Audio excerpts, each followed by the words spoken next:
The Baltimore Ravens had positive moments in their week 1 loss to the Buffalo Bills, but it was all overshadowed by how the game went down at the end. And a Buffalo Bills cornerback called out DeAndre Hopkins for no reason at all. We talk about that and a lot more coming up on Locked On Ravens.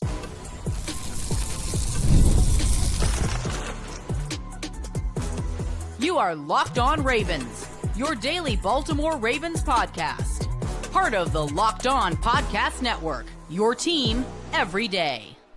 You are Locked On Ravens. Welcome into the show. I'm your host, Kevin Oestreicher of Ravens Wire, here with you on the Locked On Podcast Network, your team every day. Thanks so much for being here, making Locked On Ravens a part of your day and your first listen each and every single day. And thank you out there to all the everydayers, the first-time listeners. If it was somewhere in the middle, thank you as well. We're a 5-day-a-week plus more daily Ravens podcast, bringing you Ravens news, analysis, updates every single weekday, Monday through Friday, plus all of our bonus content that we have.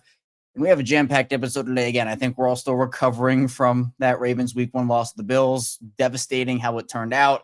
The Bills cornerback called out DeAndre Hopkins. I really don't know why, but we'll talk about that in the first part of the show and kind of dive into how the game unfolded on offense for the Ravens.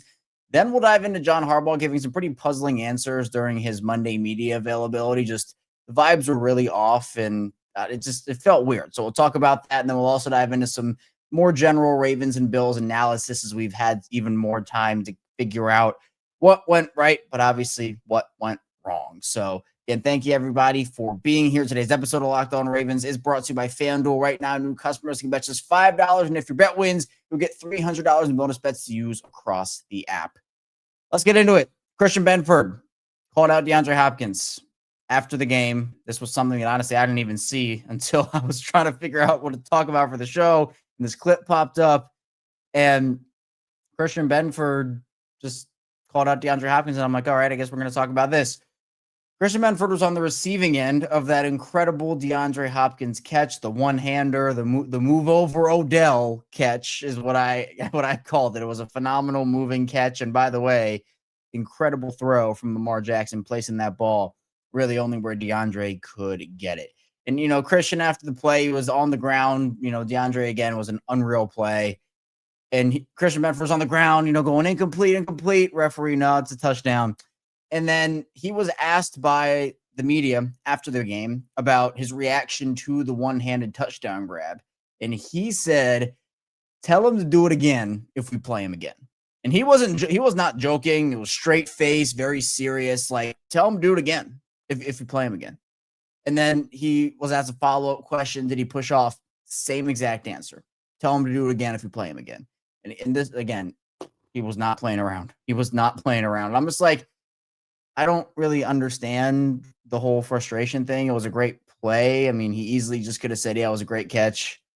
Got beat is what it is. Happy we won the game. Because after that question, he was asked just about the game in general and was upbeat about the game, and the whole demeanor kind of changed after that. I mean, he must have gotten pretty hurt by that, I guess. Benford, by the way, really good player. Don't want to sell him short. He's a very good corner.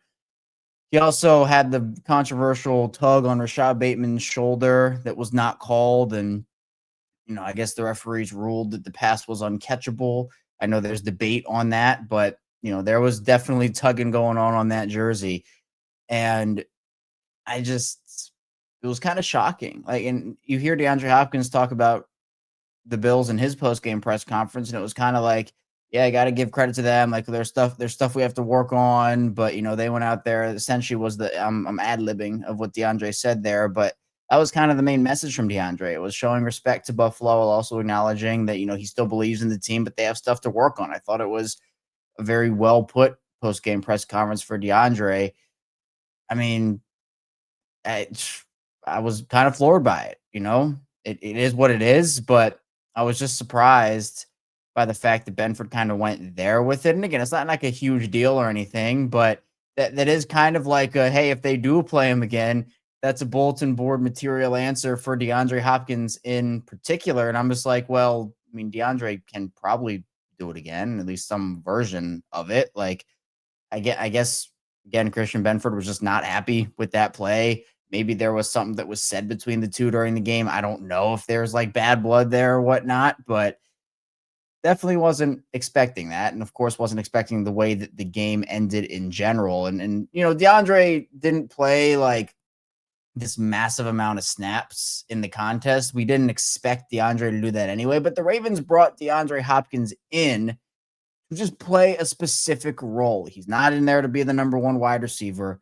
He's in there to make plays in moments, and that's exactly what he did. He played on 35% of the offensive snaps. That's 18 total for DeAndre. He and Tylan Wallace had pretty similar snap counts. DeAndre was in on 18 plays, Tylan Wallace in on 16 plays, 16 being 31% of the snaps. Obviously, Flowers and Bateman got the lion's share of those snaps. Bateman played 73% of snaps, while Zay Flowers played 90%.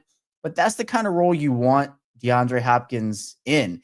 I would maybe play him a couple more snaps than that. Like, I'd love to see him up around like 45% maybe. I think that's kind of where I'd like to see him, maybe 45 to 55. But look, the Ravens only threw the ball 19 times in this game, and game flow was dictating. They were just absolutely gashing the Bills on the ground for the most part, especially in that early to mid to even a little later into the commune. It was really the whole game. But they didn't necessarily need DeAndre out there, I guess, as much as a game where they maybe have to come from behind and throw. They were obviously trying to do damage control at the end and failed miserably at it. And that's a whole different conversation we'll get to.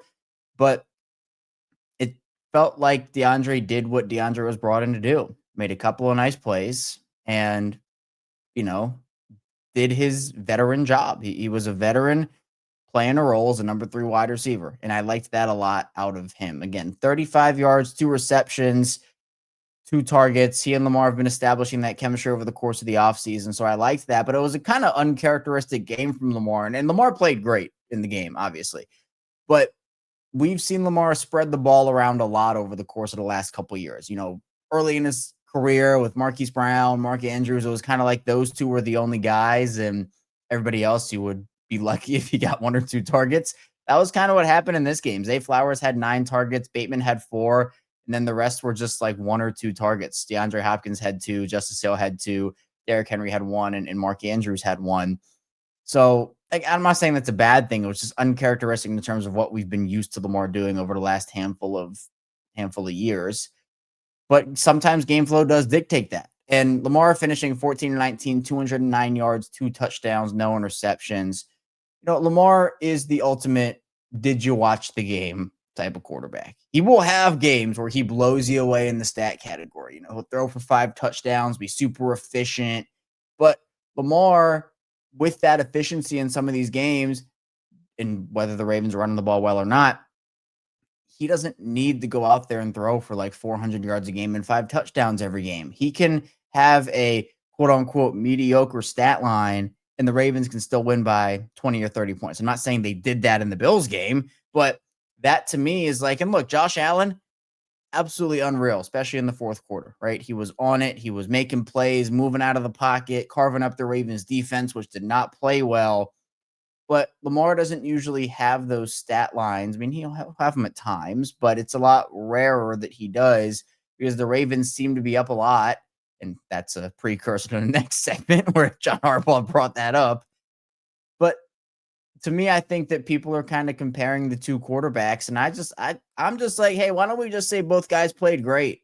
Both guys played great. Obviously, Allen's going to get the fanfare because the Bills won. And I think that's fair. But I also want Lamar Jackson to get the flowers that he deserves. And I think a lot of people are talking about Lamar in a positive light. We hear a lot of people talk about this game, and we'll kind of get to the narratives a little bit throughout the rest of the week. But it's really just, honestly, might be one of the first times that really Lamar hasn't gotten flack for a loss that he doesn't deserve flack for. Lamar absolutely does not deserve flack for the offense. They put up 40 points. Hey, by the way, 40 points is usually enough to win you a football game. You have highlight play. We talked about the Hopkins catch. Obviously, Derrick Henry had a couple of huge runs. Flowers was unbelievable. Career high in receiving yards. By the way, he leads all receivers in receiving yards in this game. And Derrick Henry leads all rushers in rushing yards. So a couple of positives to take away from that. But there were so many positives. But the negatives, of course, they outweigh it based off how the game ended. And so, look, you know what?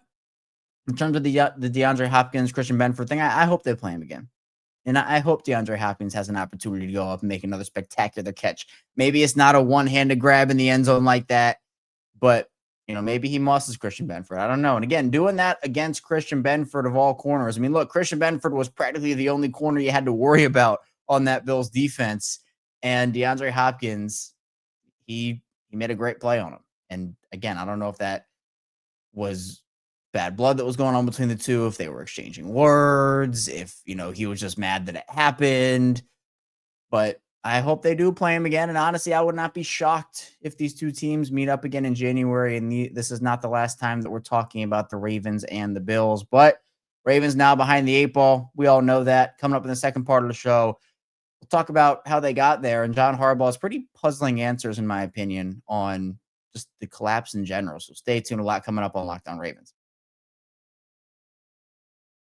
First, the show is brought to you by Supply House. When the opening whistle blows on a new repair, get your crew moving forward with Supply House. Order today and see parts on your doorstep tomorrow. Over 280,000 plumbing, HVAC, and electrical items from the most trusted brands in the business. Their real-time inventory and honest lead times keep you from punting projects, while their industry-leading customer service always has your blind side covered.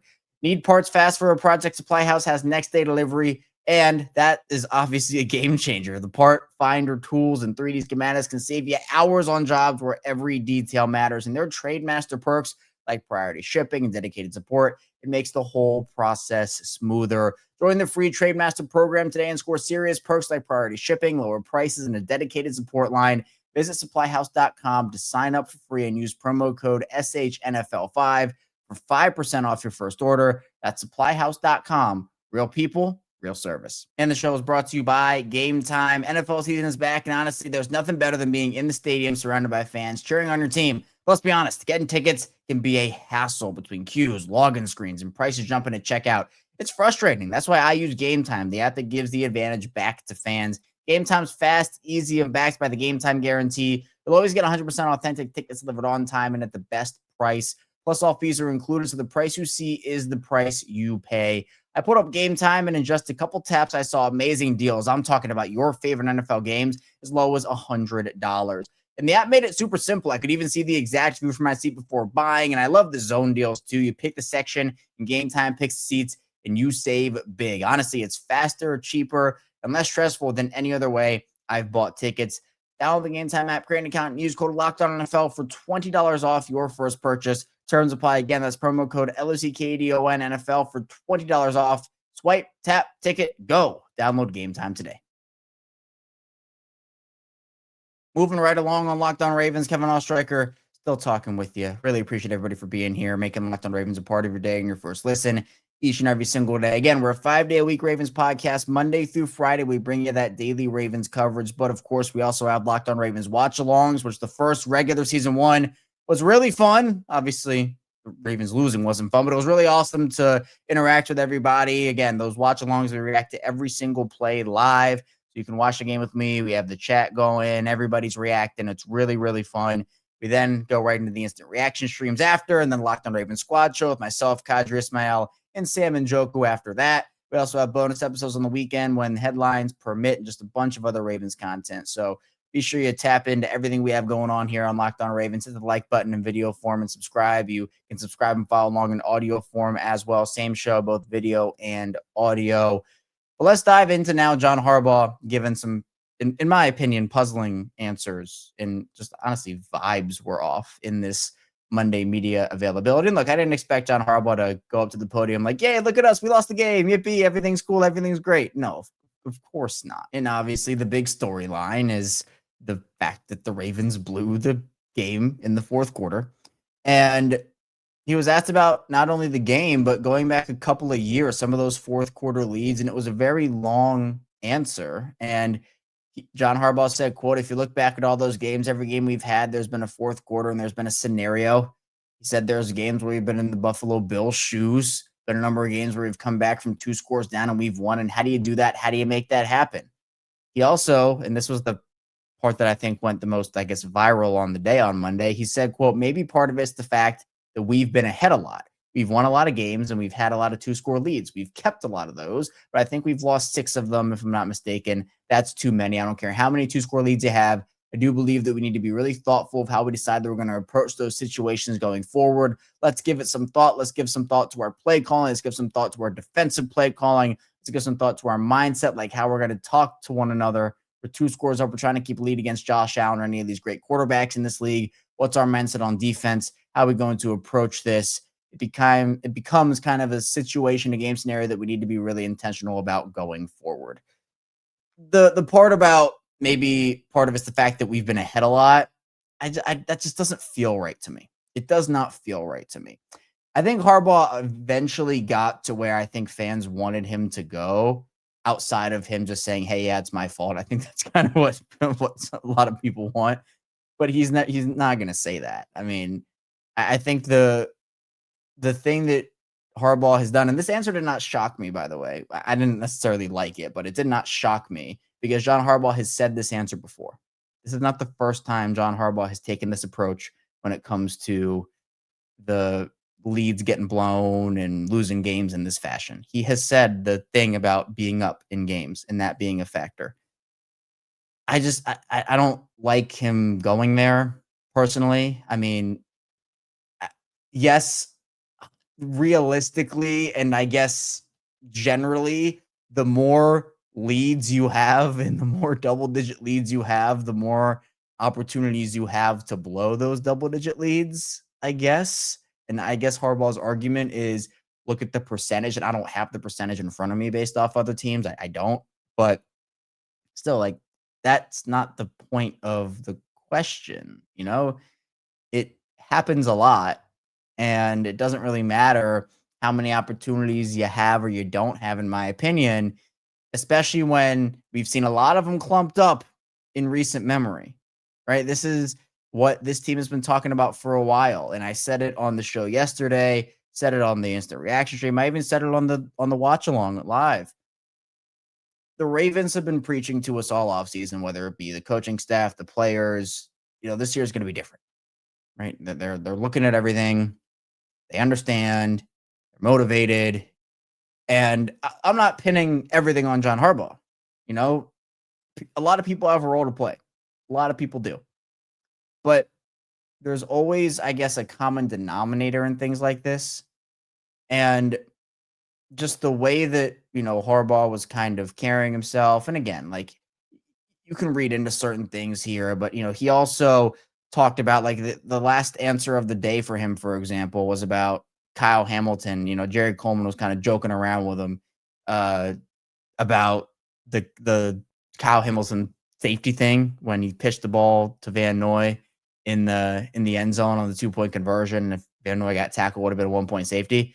And Harbaugh said, quote, "I just questioned whether he actually graduated from Notre Dame or not. That's what I questioned him on. I thought it was one of the most foolish things I've ever seen." He agreed, and it should never happen again. Like, kind of half joking, kind of not, in my opinion.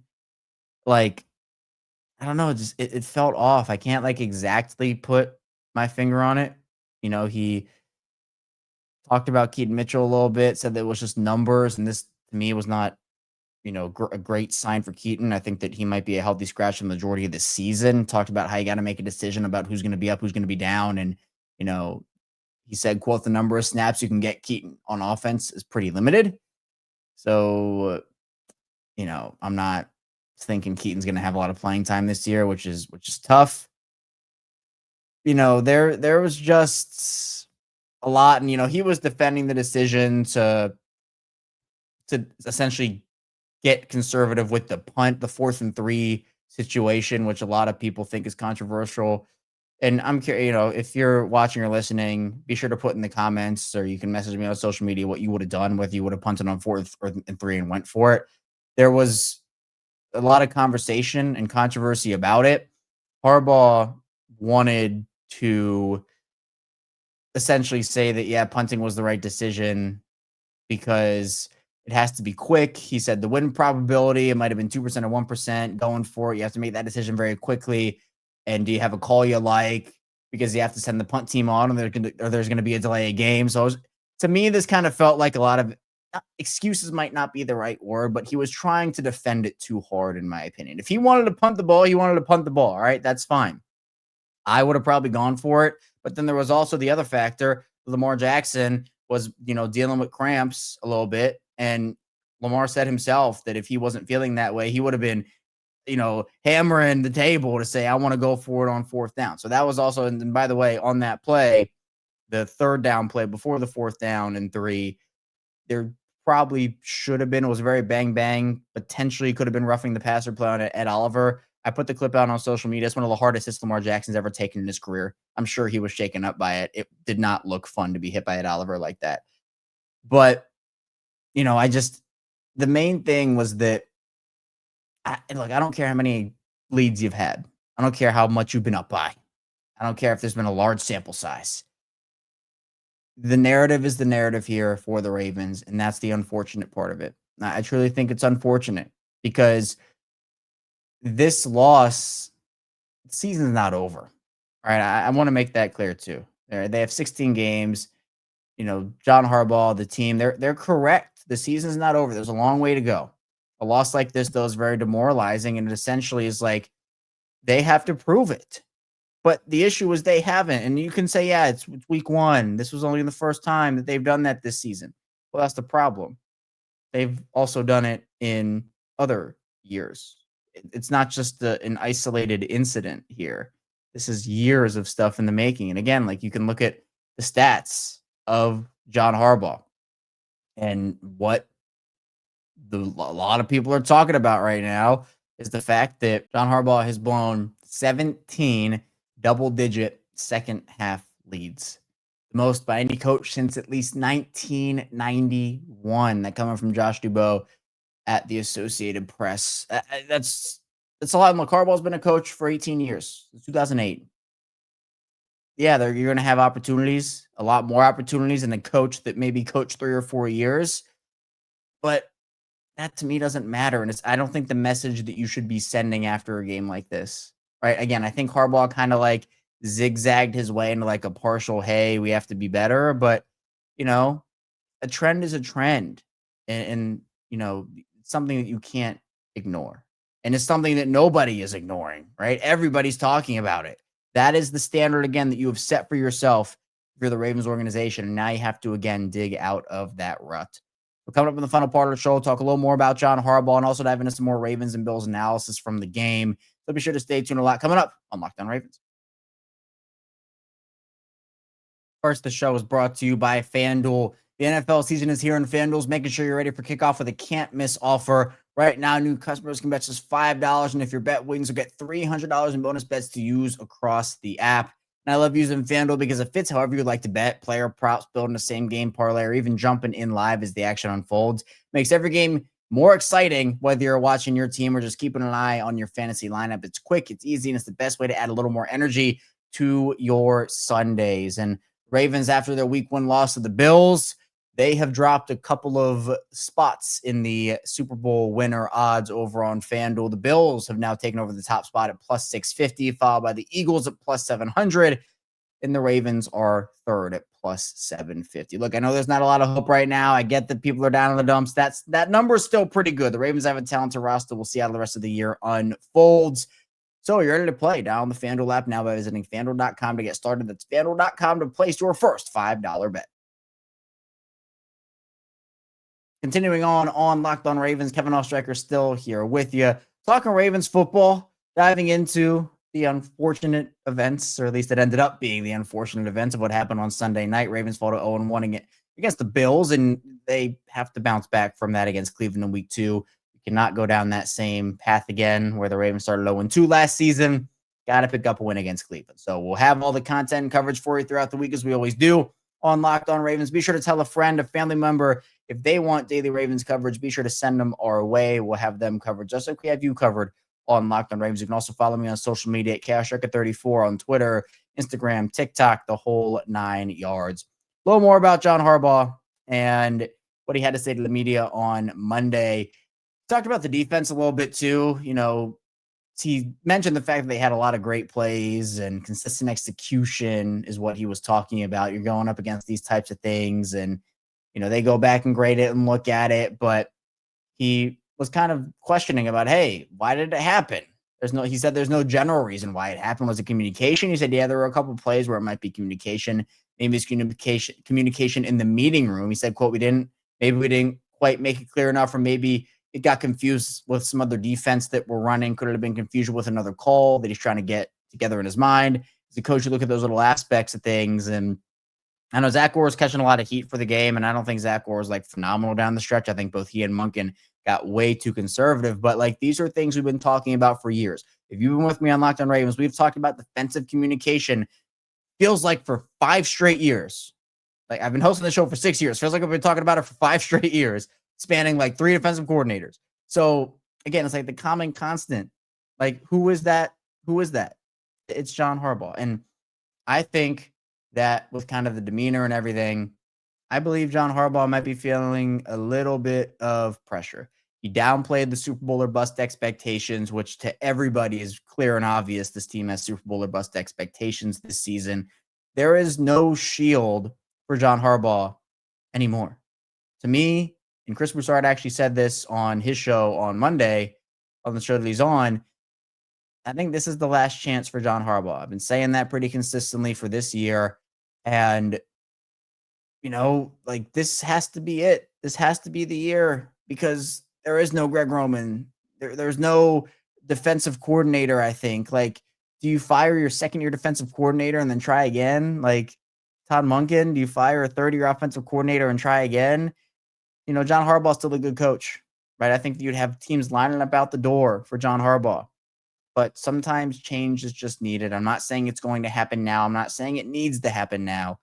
But that to me is something. And look, the NFL world is catching on here. At least that's been the huge narrative where, you know, usually at a loss like that, somehow, some way, Lamar Jackson would probably get blamed for it, right? But there was nothing Lamar did to get blamed for it. And it was so clear and obvious that it was coaching mishaps and execution as well, right? It's a whole holistic thing. But it was so clear that that was what was going on. Everybody right now is on John Harbaugh. Everybody. We talked about Rodney Harris on yesterday's show in his harsh words for John Harbaugh. We've got NBA players commenting on it, or former NBA players. You know, we've got media talking heads. We've got other NFL legends. Like it's what everybody's talking about right now. It is John Harbaugh, and unfortunately, the narrative that the Ravens have dug themselves into. Because I think the most disappointing thing of this whole situation is how much the Ravens told us things would be different this year. And there's still a long way to go. But this just, I think, leaves a sour taste in everybody's mouth of like, man, we're doing this again? Like, we couldn't even get through 1 week of the season without this happening already? And the whole thing is, oh, playoffs. Now this is happening week 1. Like, we're already going through it again. That, to me, is, I think, the most frustrating part for a lot of people right now. And rightfully so. The team has to prove it to us. Again, they talked all off season about that it's going to be different. And we're working on things and we're motivated. We're coming out there and to do the right thing. And it all just gets overshadowed by a loss like this. So they have to make it their mission to get back on track here. They have an opportunity to do that in week 2 against the Browns. Getting into a little of the stats behind the game, some other things that I think are important to mention in this one, just in general.